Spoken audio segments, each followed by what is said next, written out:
Alors, voici une vidéo sur la résolution de problèmes.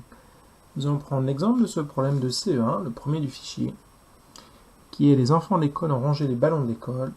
Il y en a 17. La maîtresse en achète 8 nouveaux. Premier point sur la résolution de problème, il faut casser le schéma des élèves qui prennent les nombres du problème et font la première opération qui vient avec, souvent une addition.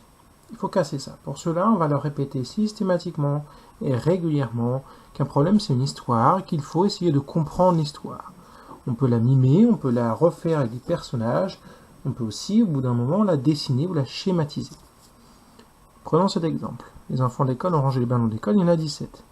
Donc je pourrais prendre un sac et mettre dedans 17 objets qui représentent les ballons, ou directement, pour les élèves qui en sont capables, passer à une schématisation. Voilà mes 17 ballons. La maîtresse en achète 8 nouveaux. Ce qui veut dire que je vais en ajouter 8.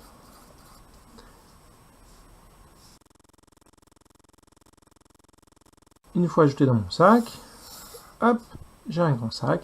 Et là, je peux soit dénombrer un par un, soit voir que ça correspond à 17 ballons plus 8 est égal à 25.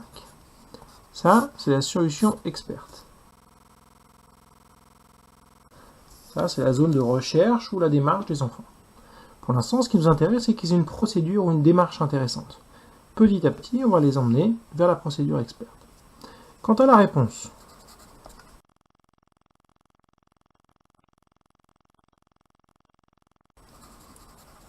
ne focalisons pas sur l'idée de la phrase réponse. Le plus important n'est pas la phrase réponse, ça c'est du français, on est en maths.